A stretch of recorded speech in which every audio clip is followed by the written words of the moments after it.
Well, hello everyone, welcome to Smells Like. I'm Josh, so good to see you. This is my full review on Dolce & Gabbana, the one for Men Eau De Parfum. This is the Eau De Parfum version that came out in 2015, a follow-up to the Eau de Toilette for Men that came out in 2008. The perfumer is Olivier Polge, and this version, the EDP version, was meant to be kind of a darker, more robust version of the EDT that was specifically meant for fragrance connoisseurs. At least that's what the advertising from the brand said, that this is for the more of the fragrance connoisseur. So have to decide if we agree with that or not. Let's talk about the notes real quick. In the top we have coriander, grapefruit, and basil. The heart notes are orange blossom, ginger, and cardamom.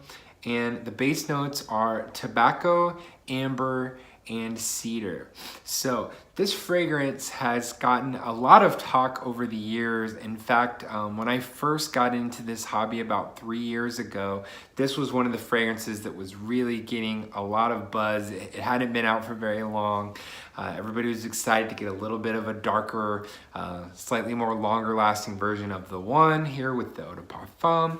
This was one of the first fragrances that I smelled in my journey, and at the time I remember thinking that it just wasn't for me. It was strange to say this now because this seems like a really easy to please type of fragrance. So when I first smelled this 3 years ago, before I knew anything about fragrances, it was too dark for me, which smelling it now, I kind of can't believe that. But I didn't like that it was the spiciness and kind of the darkness. I was still really into the super fresh stuff at that point.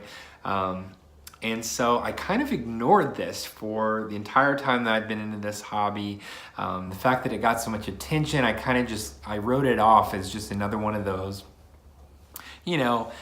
mass-pleasing designer fragrances that is one of the best sellers or that everybody likes. But I tried it again here recently and found out there's a reason that this gets so much love. I absolutely love this fragrance. I think that it even now stands out as something unique compared to all of the other designer fragrances from the last few years. And even today, there aren't a lot of fragrances that smell like this in the designer game. There's other versions of this. The only thing that smells like Dolce & Gabbana the one are the flankers to Dolce & Gabbana the one. So let me spray this on.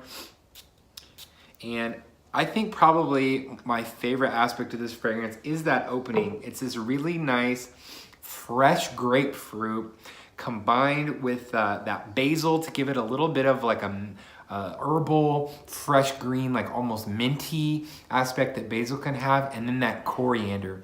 And coriander is a cold spice that also has citrus nuances, particularly like orange or mandarin orange nuances to it. So that coriander mixed with that basil for a little bit of like a cool, green, minty kind of herbal aspect, and that grapefruit makes for a killer opening. I absolutely love the opening to this fragrance. Not far behind the opening then are some spices. You get some cardamom.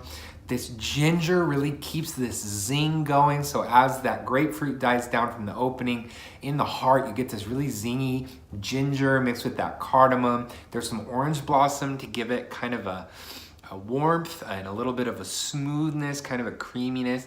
I also feel like I get a little bit of a sandalwood vibe from this. Maybe they put a little sandalwood in here to keep that orange blossom from going too floral, because to me that orange blossom goes really creamy and really doesn't go too floral at all. I'm wondering if they maybe didn't put a little bit of sandalwood in here, even though it's not a listed note. And then the base of this has this tobacco, which there isn't much tobacco in this at all. Everybody always talks about the tobacco in this fragrance. I don't get a lot of tobacco. If anything, it's just kind of a dark, dry, woodsy tone that goes with that amber and the cedar. And so to me, the tobacco in this could almost just be part of the amber accord, or it could almost be like part of the cedar or some of the woods. It is there, And there are sometimes with this fragrance that the tobacco almost reminds me of like a Swisher Sweet, almost like a cherry tobacco kind of thing. There are also some times that this reminds me of like a spiced holiday drink, like wassail, that holiday drink, like spiced apple type of drink, almost like spiced apples at some points during this. You know, mixing together with that amber accord that gives me a little bit of that warm feeling. But I love this fragrance. It wears so well on my skin. It projects quite well for the first 2 hours. Then of course it dies down a little bit. The only part of this fragrance that has something to be desired is the performance. The Eau de Toilette, the original version of this, had pretty lackluster performance from what I'm told. I've never even worn that one.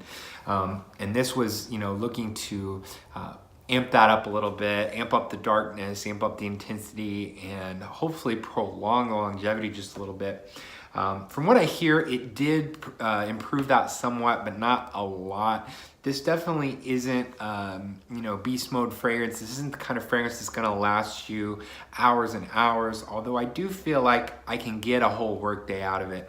I'm gonna say anywhere from the 6.5 to 8 hour mark, just kind of depending on everything that's going on. So you can kind of just barely squeak out a full work day before you're gonna need to reapply this. This is a fragrance that I love the opening and kind of opening into the heart so much that I'll gladly just keep respraying this all day whenever I wanna wear it. I've really been surprised with how much I fell in love with this fragrance. I'm kind of glad that I didn't get into this, you know, years ago and fall for the hype earlier, because it's given me something to get into now. You know, a designer fragrance to get excited about, which that doesn't happen a whole lot at this point. You know, in my fragrance journey, about 3 years in now, it's hard to get too excited about a lot of the designers that are coming out, but I am really excited about this one. I've really been enjoying it. I think it fits the cold weather perfectly. You know, the holiday season, we just had Thanksgiving. We're getting into the kind of the holiday part of December. And I just think this is a great kind of people-pleasing, darker, slightly spicy type of fragrance that really fits the cold weather. Easily could wear this one to work. I think that this would be a great date fragrance. It has a little bit of that, you know, warmth that makes people want to get in close. I think this would be good for, you know, dates or you know, cuddling, lounging around, that kind of thing. Even up to, I think, more dressed up occasions. I think this would dress up really nicely. It has that dry woods, that amber. I think there's an ambergris accord in this that adds a little bit of that kind of fresh, breezy kind of feel to some of those darker things like the tobacco. But this is just a really polished fragrance that I'm so delightfully surprised about how much I've been enjoying this and kind of rediscovering this all these years, you know, 3 years after it originally came out. So that's my review for this one. Oh, pricing. So pricing for this one, the 100 ml retails for $95. And then there's a 50 ml that I think is for like $75. However, you can find these on discounters at really great prices. In fact, I think through Google Express right now, you can get an extra 20% off of anything that you buy from FragranceNet, like through Google Express. So grab the 100 ml bottle of Dolce Gabbana, the One EDP for just $40. And like I said, that's a really great buy, I think, for me. Fragrance that I'm really going to enjoy wearing for the remainder of the cold weather season, holiday season. Just something that has a real nice vibrancy to it, easy to wear, easy to like, really, and also really has a masculine edge to it. There's a masculine kind of sexy edge to this that I think makes it stand out a little bit from the rest of the designer crowd, and for that, this one's a total winner in my book. So hey, let me know in the comments what you think of this one. I think a lot of people have had their experiences with this one. You know, let me know in the comments if you like Dolce Gabbana the One, the EDP. I'm also be curious what kind of longevity that people get. If everybody gets poor longevity, or if maybe some people get great longevity with this one. And I'd love it if you would subscribe to the channel here so we can do this again sometime. And I'll see you next time here at the Smells Like Fragrance channel. Hey, thanks so much for watching.